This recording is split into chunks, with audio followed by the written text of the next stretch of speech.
Dror,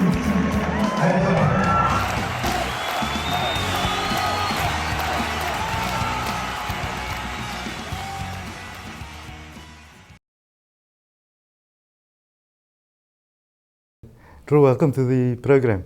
Thank you. I am very happy to be here. Now, just before we started the show, I looked at some research on you.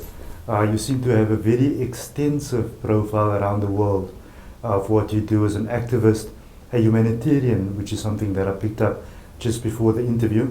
And I know that lots of people interview you about Middle East politics, the Flotilla, Palestine, Israel, the fact that you are not permitted to go to Israel. Everyone talks about those things.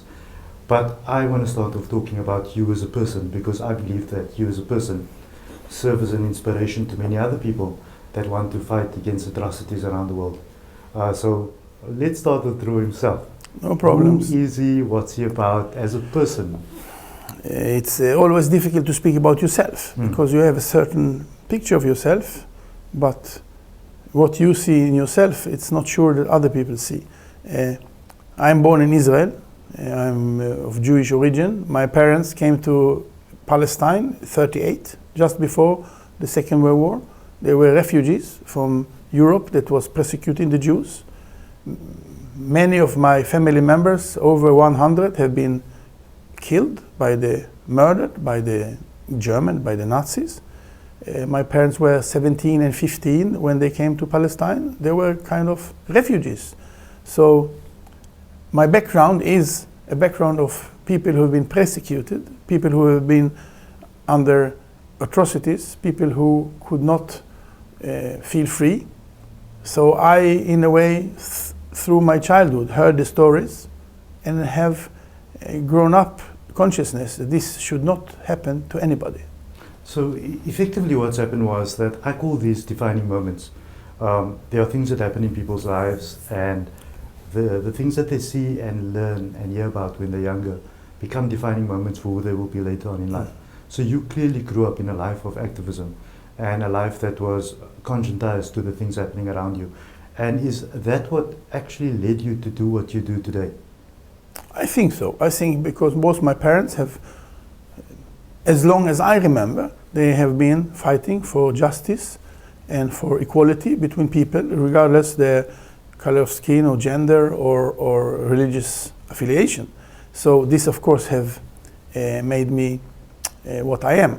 When my mother became 90 years old, she was interviewed by Israeli newspapers because she's a known activist there too. And they asked her, is it very saddening you that your son is doing such things against the state of Israel, and because of this he cannot visit you and so on?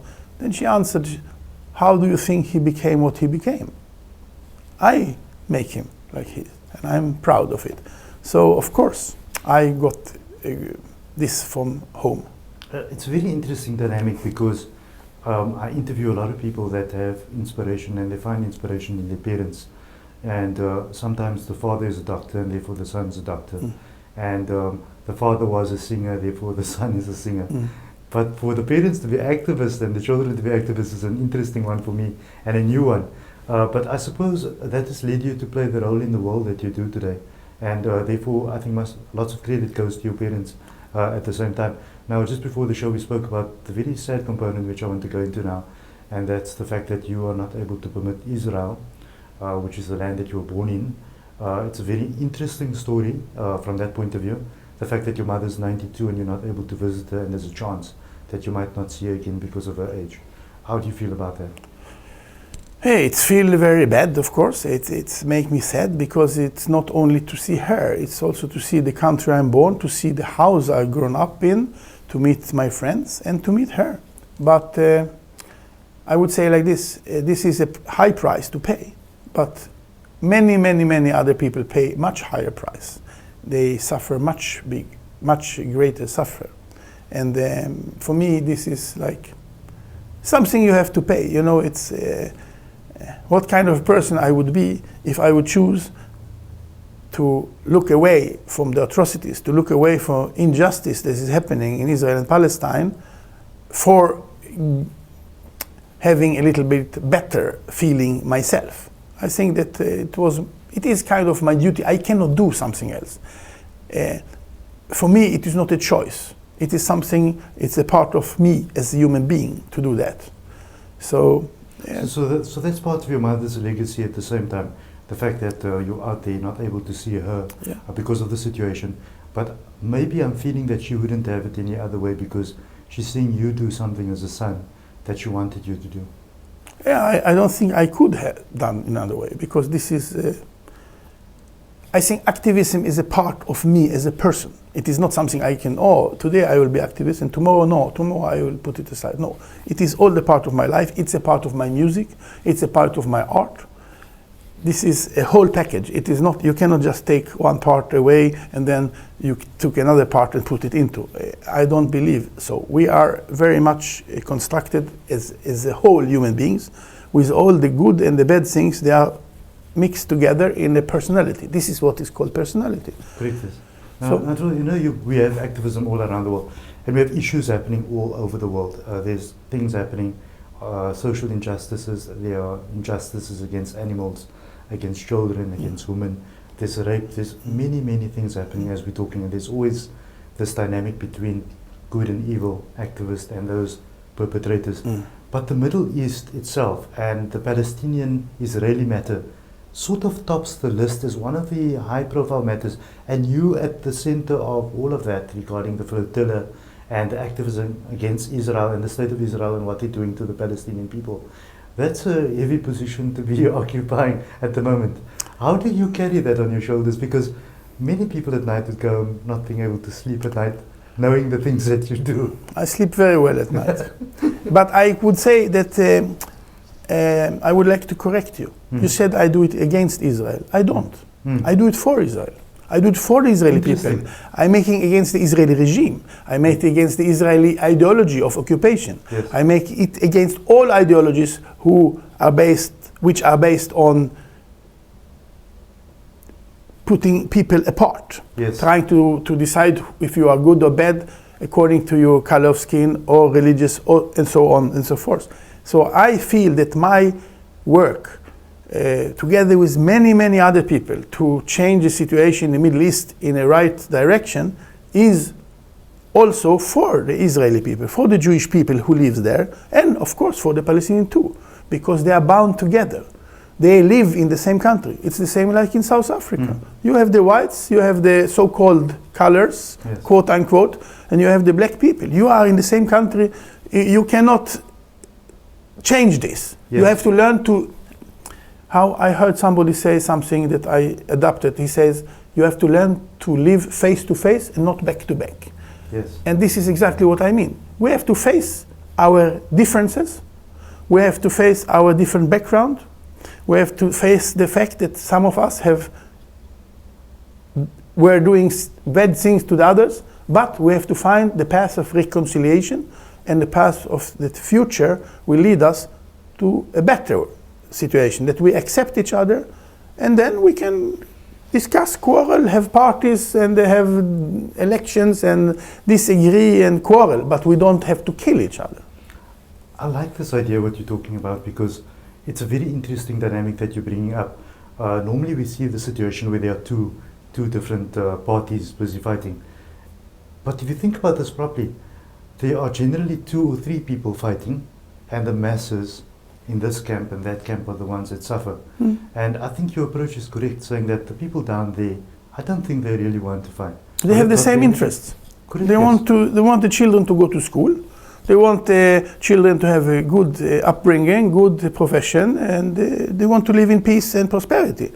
But some people use the split between the people for their own benefit. It's the few, powerful, who do that. And we have to mobilize the people to realize this and to see to it as a possibility of another future.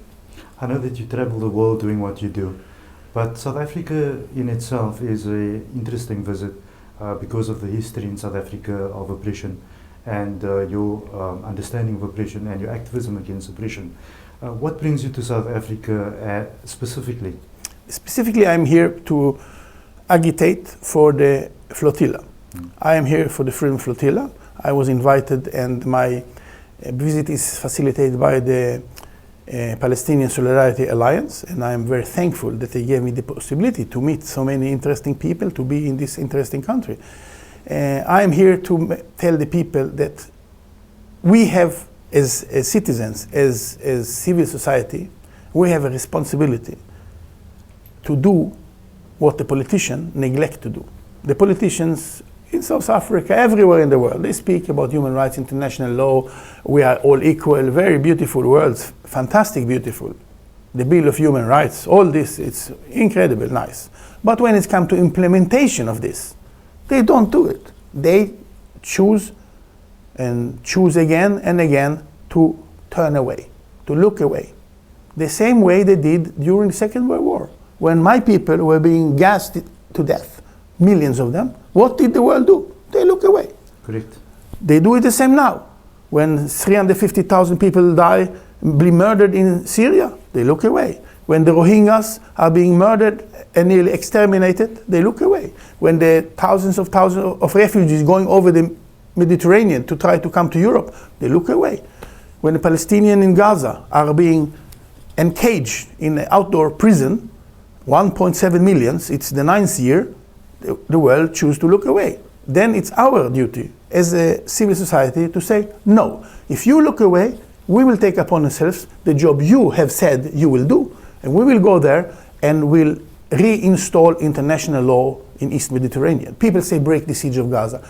I say it also times, it's very nice, but as a matter of fact, we don't want to break anything. We want to reinstall international law. The ones who break it is the Israelis. They break the law. We want to reinstall the law. We are the ones who follow the law. They break the law. When you say it like this, suddenly the perspective is changed and you see how it really is. And this is what I want to tell the people in South Africa. And this I want to tell them that we are going to do that. I have been on the Flotilla 3 times before. 3 times I've been beaten. They broke my ribs. I had head injuries. As a musician, I had blood from my ear and I was very nervous because maybe it will hamper my ear and my hearing, but it did not. And I'm going again now. In 1 month I will be somewhere near the Gaza again, and maybe I will be beaten again and maybe imprisoned again, but we will do it again and again. And the Israelis must know it and the world must know it, that we will not stop until the siege is away. I think if we succeed to do it, this will also be a message for civil societies all around the world. It is possible. When we started to work with the Flotilla, people said, how you will get a boat? You don't know anything about boats, and really we did not. You have no money, you don't have office, you don't have people who work for you. We said, we don't need office. We don't need people who get salary. Correct. We will get the money, the civil society will help us. We stand in the streets with boxes and people put money, and it's not big money. 1 rand, 5 rands, 10 rands, 20 rands. But together we have succeeded to, I think, up to 5 million rands. We have bought 3 boats before, now we bought our 4th boat. And this is giving out the strength because it's hundreds of thousands and simple people who support us. Those boats are not shipped to Gaza boats, they are not flotilla boats. They are the boats of all these people who together make it possible. When Israel attacked these boats, they attacked all these people. And because of this, I would like it to promote this way of financing this kind of project, that the people. Correct, yes. This is very because important. In unity there's strength. Yes. Now, I know that you started mentioning the aspect of your music, Yeah. and the jazz that you create. Now, I'm trying to find the dynamic and the relation to your activism, because you've taken music and put that into your activist activities. Tell us a bit about that. I am, as you said, I am artist and I am musician. I make visual arts videos and installations. And for me, as I said before, this is a part of my personality. I would not like to take one thing away and put another instead, or I don't think I have the possibility. Art has the special thing that when, I would say it like this, when words are not enough, when you come to the end, what you can say with words, that comes art, music or visual art or whatever. When you are an honest artist, good or bad, this is not the question. When you're honest with your intention, then you strive after the freedom of expression, after freedom. You strive to do what you think is right. You don't accept somebody tell you, you make this video like this. No, I want it like this. They say to you, oh, you must make 16:9 format. I said, no, I want 4:4. They say, but 4:4, it's crazy format. I said, no, it's good for me. It's good for this art. You don't accept people tell you how your music will sound. You said, I like this music.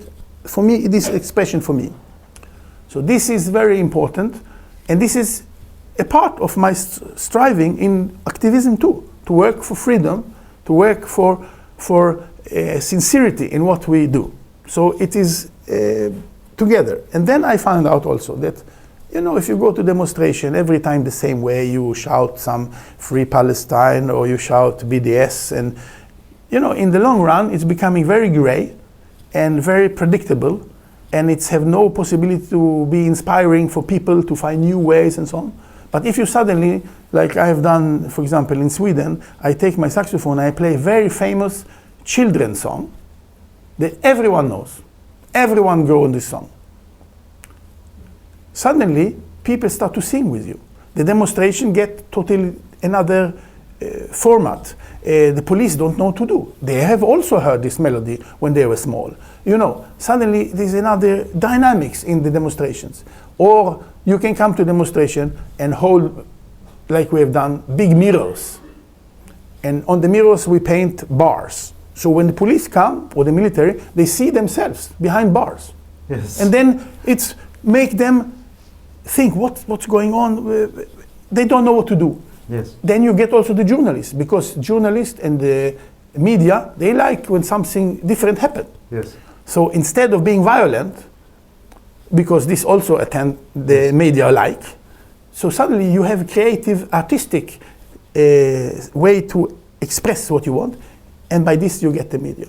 We have done, for example, when Barack Obama was in Stockholm, we was thinking, how can we make him understand that we don't like that he have so much promises and not live up to. For example, Guantanamo. This is a very good example. If we go in the street and shout down with Obama, or Obama, you are a liar, it's good, but he will not hear it because it's far away. It is just repetition of what you do. So I came with the idea that we will put orange hoods on all the sculptures in Stockholm. So when he comes with his cortege, he will see a big bronze statue of some king on a horse with an orange hood. Yes. So we did it on all the sculpture. So I have heard that people say that he saw it, because when he was going with his car, the Swedish Prime Minister, they were like, what is this? And then he asked also, what is this? Maybe he saw it, maybe not. So you got the message. I got the message. And the message is the color of the hoods, orange, the same color of the overall of the prisoners in Guantanamo. Yes. So by making different ways, different ideas how to demonstrate, I think we can make people act in a new way and think in a new way. Yes. So this is the way I try to integrate my art into that. Yes. I've recently been having this opinion that I understand that we need to march, and especially Cape Town, Durban, Johannesburg, we normally draw very huge crowds for marches, pro-Palestinian marches. My question around that is, with all due respect to all the people that come out, I know that in Cape Town 100,000 people come out for a march. My problem with that is that the march happens on this day. For the rest of the year, we have the march next year again on the same day or around the same time. I'm concerned about the time in between, because what I noticed about you is that the activism continues. In one way or another, every day the activism continues. But I find that people are simply going out for one day marching, and that's where it ends. Yes, is exactly. I think you're absolutely right. So the problem is not with the march. Yes. The problem is what happened before and after the march. The problem is when and how we will make the people to understand that it's the question of everyday life. But I think in this, from this perspective, the BDS is very important. Yes. Because if you yourself can do something by abstaining from buying some product, then you have done also something in your everyday life. Yes. Maybe this product, you like it, but you said, no, I will not take it because this is have have to do with some atrocities or whatever. It doesn't have to be with Israel, it can be with many other things, you know, cheap labor from Southeast Asia or whatever. So I think that this is a good way. When I speak now in my tour here, I say to the people, not everybody has to go on the boats. Not everybody can pay money and for support not everybody can demonstrate. Not everybody can boycott, because maybe, for example, you need a special medicine that is from Israel and you don't have alternative. Not everybody must do that. Everyone can do something. You can speak with your neighbors about this problem. You can enlighten them about the suffering of the Palestinian people and their rights and so on. You can speak with your friends in school or whatever. Everyone should find his or her ways to the joint struggle to contribute. Yes. And we, as activists, we have to help them. Correct. We have to speak and tell the people, please don't feel bad. Don't have bad conscience that I cannot do these big things. Yes. If you do your little thing, together we will make it. It's the same like I told you. If you can put only 1 rand, thank you. Because together it will be a million rand. You don't have to feel I have to put 1,000 rand. Yes. No. If you give the people the feeling that this little what they do is good and it is helping for the whole cause, I think you empower them. They can feel, yes, I can do that. Then maybe next day they will say, why the buses is not functioning? I have to change it too. This is, for me, the core of activism. Empower people to question their everyday situation and the international situation. And they are going together. Because when you feel you can contribute for a thing in Palestine, you think, yes, but I can contribute something in South Africa too. There is something we have to do here too. It's not only there that is bad. Here is bad things too. Correct, yes. Just your thoughts about Tony Blair and his movement away and resignation as the envoy to the Middle East. What's your thoughts around that? I think Tony Blair has been a very, very bad envoy. I wrote maybe a little bit too spontaneous yesterday on my Facebook. I hope he go to jail or to hell. And of course I don't mean it literally. Yes. Or maybe I do. I thought you were going to say yes, that. I think I do. But I think that he has not contributed anyway to solution. I think it's the opposite. I think he has, by his work, he has contributed to permanent this strange situation. He's permanent, for example, the illusion that is called peace talks.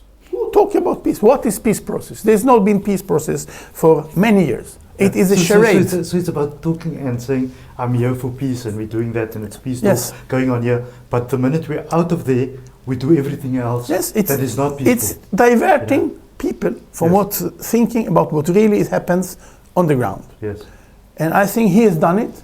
I think the international community is doing it. I think the media is doing it. When every day you listen to the news and say to you, peace process have to restart. What peace process? About what? And this is one of the problems, I think, of this conflict, that the words, it's not only this, all conflicts, all problems, you have to see which words you use. Yes. They speak about the Palestinian government. What government?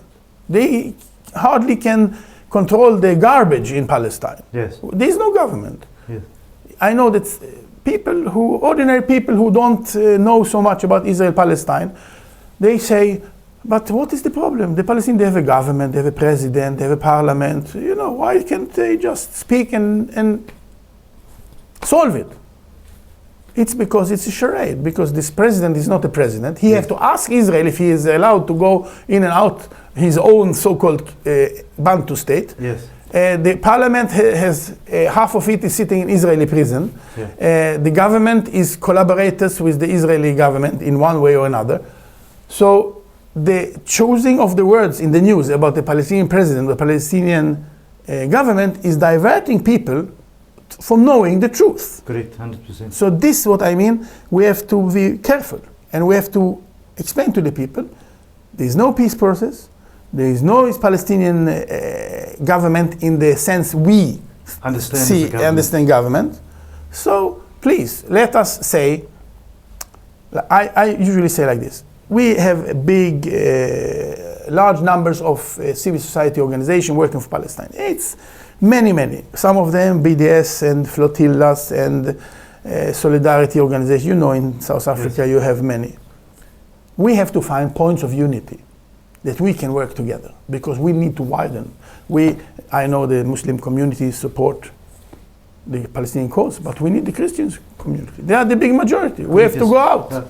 I think it's the aspect of saying that this is not a Muslim cause, this is humanitarian cause. Yes. So we need to put the religion one side, we need to leave the politics one side, and if we can go back to basics in terms of not leave politics, it is everything politics. No, yes, of course, but I'm saying go deeper down and say that this is humanitarian aspect before anything else. And we start thinking as humans first, before we think as politicians, before we think as everything else. We might just be going forward. Dror, I want to just take your mind somewhere else as we end the show. Your family must be taking lots of sacrifices, going through lots of sacrifices for what you do. The fact that you're in South Africa at the moment, and I'm sure you're moving around the world all the time, and you're not there and you're busy all the time. Tell us a bit about them. How do they cope with you being out all the time and going through what they do for you? They became used to it. Okay. So that's their contribution. Yes. It's contributing. No, they are activists in their own way. My wife is a visual artist, and we do a lot of art together. And but she's grown up in Sweden, so she of course have another background, another way to see the things. But still, we have lived so many years together, so we influence each other. My son is an activist in his way. He's a documentary filmmaker. Yes. He has been here in South Africa. He made a series of films about activism in the world, portraying 16 activists from all over the world, from South Africa to Colombia, Mexico, Israel, Palestine, Bangladesh, and so on and so forth. So we are, all of us, in it. Just now my son is up in the north of Sweden, preparing a reportage about the biggest military maneuver of NATO in Sweden, without Sweden being part of NATO, without our parliament have voted. It's something somebody have decided behind our back. The same like here. You know, when you look at it, you see politicians usually they do many things behind your back. And it's the same in Sweden like in South Africa. It's maybe here it's much more grave, maybe it's more brutal here because the background. In Sweden is much more sophisticated and the corner are more round, but it's the same. They deceive you and they say something and do the opposite. So our family is in many ways an activist family. Just the last question, some motivation to youth especially that want to get into what you do. They maybe see you as a role model for standing up against injustices in the world. What's your advice to youth that wants to follow the path that you're following? This is it's a heavy task to tell people what to do. But I would say try to be truthful to yourself.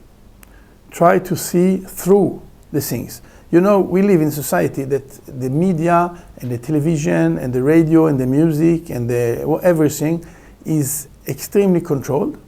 It is brainwashing you to think in a way the power wants. I think you should try to